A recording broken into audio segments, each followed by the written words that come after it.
In this video, we're gonna discuss exactly how much home you can afford based on your salary. We're going to follow John and Sam as the protagonists of the story and go through 3 areas that have high, medium, and low cost of living. With the mortgage rate at its highest level in more than a decade, it's important for you to understand what's going on in the market. Not to mention, I speak from experience working as a full-time real estate agent and a homeowner here in Austin, Texas. So I can give you some first-hand data and experiences on exactly what you can expect. And at the end, we'll go over what kind of home you can buy for $1 million in each of these areas and what the homes will look like. Spoiler alert, the differences between the homes can be very surprising. If this is your first time here, my name is Zhang. I'm a real estate agent here in Austin, Texas. I talk about all things real estate and life in Austin. If you enjoy content like this, be sure to like this video and subscribe to the channel. It would really help me out. Our protagonist, John, just graduated from college and landed a high-paying job making $125,000. Now he wants to buy a property in San Francisco. As a prudent individual, he reached out to William. Using the number in the description box, William helped him find a trusted realtor in his local area. And he watches William's channel, so he understands that it's ideal to keep his mortgage payment to under 30% of his gross monthly income. This is the 30-30-30-10 rule, where you spend 30% of your monthly income on housing related expenses. So for John, his monthly budget is under $3,100, and he started looking with the local realtor. Here is a home that they found that fits John's criteria. This is a 1-bedroom, 1-bathroom, 532 square feet condo in San Francisco. After looking through the unit, John was very satisfied because it gives him access to downtown, it gives him access to his company. Even with the high HOA, John can still afford this home within his budget. However, after further investigation, he realized that this home is actually only available to people who are in affordable housing, who are making 80% of the local medium income. In this case, for one person, it's around $80,000. So unfortunately, even though John makes $125,000, he cannot afford the California cost of living and he doesn't qualify for affordable housing. So he decided to look elsewhere. John and his fiancée Sam decided to start looking for a home in Austin, where it's a popular destination for a lot of Californians. He reached out to William using the number in the description box, and they started to look for a home together. As a local real estate expert, William was able to find John a beautiful home here in the Austin suburb. Instead of a 500 square feet 1-bedroom condo, with John's salary, he's able to afford a beautiful 3-bedroom, 3-bathroom, 1,500 square feet 2-story home here in Pflugerville, Texas, which is a very desirable suburb in Austin. And since in Austin, we're sitting at one of the highest housing inventory in the past 5 years, John was able to get an even better deal in getting into the place. John decided to put an offer for the home. For this home, John's monthly payment will be around $2,500 after he put 20% down, or around $2,700 if he only puts 5% down due to private mortgage insurance. But since John has a great credit score, even with below 20% down payment, John was able to secure a mortgage rate that's not much higher than if he would have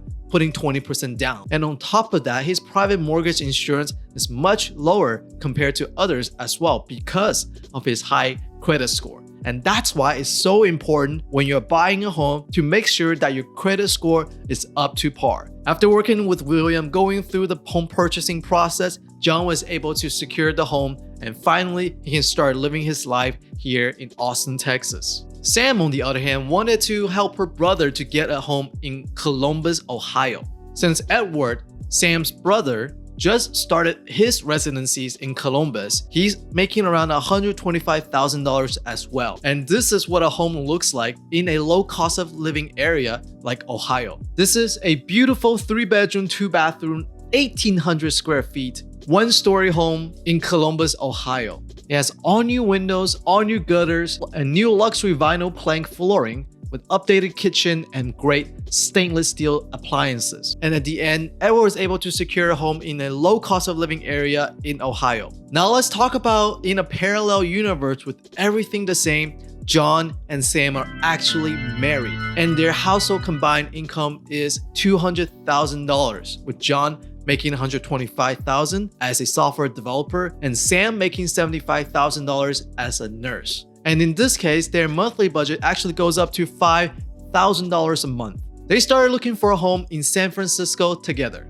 Instead of being priced up in San Francisco, they can actually start looking for a home in that area. And this is a beautiful 3-bedroom, 1-bathroom, 1,200 square feet condo in San Francisco. It is very well located. It is close to John's office, and Sam enjoyed the atmosphere and the neighborhood as well. And since John has the opportunity to work from home and Sam has the opportunity to relocate to Austin, they started to look for a home here in Austin, Texas. In that parallel universe, they also reached out to William, the local real estate expert in Austin, and they started working together to find a beautiful home here in Austin. And this is a beautiful 4-bedroom, 3-bathroom, 3,000 square feet home that is within their budget. And just for fun, they also decided to take a look at a home in Columbus, Ohio. And this is a beautiful 4-bedroom, 3-bathroom, 2,200 square feet in one of the most sought-after neighborhoods in Hillard, Ohio, which is a suburb of Columbus. And at the end, John and Sam decided to buy the home in Austin because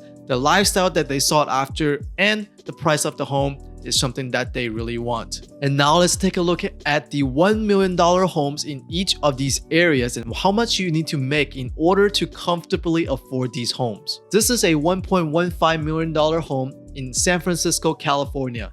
It is no longer a condo, it's actually a single family home, but it's only 2-bedroom, 1-bathroom, and has 900 square feet. But one benefit is that it does has a assumable loan fix at 2.625, which is a very desirable loan term, especially in today's high interest rate environment. To comfortably afford a home like this in San Francisco, you need a household income around $350,000. It is in a great area, but it does not have a lot of space, especially for $1.1 million.